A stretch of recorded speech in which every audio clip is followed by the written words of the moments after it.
In the company of anger. The need is not to control your anger, but to control your thoughts when you're angry. Anger is a push fuel. It's a hot, raw, and ferocious energy. When you think of anger, you might be quick to label it as bad or no good.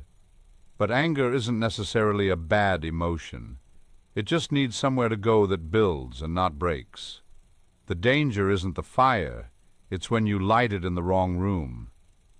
Anger can grab a hold of your thoughts, and when your thoughts spiral while angry, it's like pouring gasoline on everything in sight, even if you didn't mean to burn it. The real meaning to controlling your anger is in steering your thoughts before they hijack your actions. To transmute your anger into something productive like a workout or creating some form of art is emotional alchemy. You're turning potential chaos into focused energy, fire into decisive forward motion. Sometimes anger often acts as a surface emotion. Beneath it, there's usually something more vulnerable, like hurt, fear, rejection, or a bruised sense of self-worth. Because when you're angry, your thoughts instantly get louder. They become more impulsive. They start running wild, mixing with unresolved pain, personal insecurities, and unprocessed emotions. In those moments, destructive thoughts feel justified. They're often not really about the situation in front of you, but maybe coming from somewhere deeper. When those deeper emotions go unacknowledged, the mind scrambles to protect the ego, and that's when anger gets mixed with the destructive side of thoughts, leading to destructive outcomes. The moment you feel ignored, disrespected, or invalidated, your mind starts writing a story about what that means about you. And if you aren't completely grounded in your self-worth, those thoughts can spiral fast, leading to overreactions, regret, or even self-sabotage. That's the real threat. Not the emotion, but the story it tries to write about you in your mind.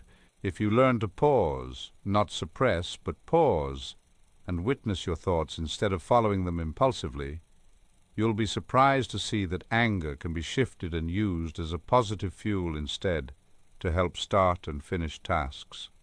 The same emotion that nearly pulled you under can also be used to push you forward. I've felt it. Maybe you have too. Those days when something or someone upset you, and instead of reacting how they wanted you to, you moved on. You probably put your sneakers on and went for a run. You probably went to go lift weights or hit the punching bag, or managed to get a great workout in at the end of it.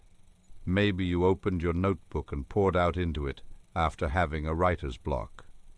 You cleaned your space, or created a new piece of art from a perspective you've never explored, or you finally made a decision you've been avoiding. All fueled from this fire that says all or nothing, to take that ferocious energy in the heat of possible chaos and use your intentional thoughts to redirect it towards a positive, beneficial aid for your behalf. That is how you control your anger while rewarding yourself, all in the same act. It takes a strong-willed person to pause in the heat of emotion and guide where their anger goes, to stop at the moment the negativity begins to speak and feel the heat rising, and decide to use it to build and not break, remembering that being selective with your decisions while in the state of anger means to maintain your composure. And maintaining your composure is clarity under pressure. You're not weak for feeling angry. You're not failing if it visits you. The strength lies in what you do in the company of this anger. What do you do next? It's in choosing not to believe every thought that shows up in the heat of it. Either way, fire is going to burn wherever you place it. You can't always control what ignites your anger, but you can choose where you aim it. And that choice is where your growth lives. That's where your strength sharpens. That's where your character develops. That's where you stop being ruled by reaction and start moving with the strongest of intention. Remember to remain judicious and deliberate for your benefit. Only you are the alchemist to all of your outcomes, not your feelings. Choose to take this anger and give it proper direction if you deem it the time to do so. Watch what you can build with it. Your results will be exceptional. It may just be that misplaced ingredient you've been needing for your current recipe this whole time.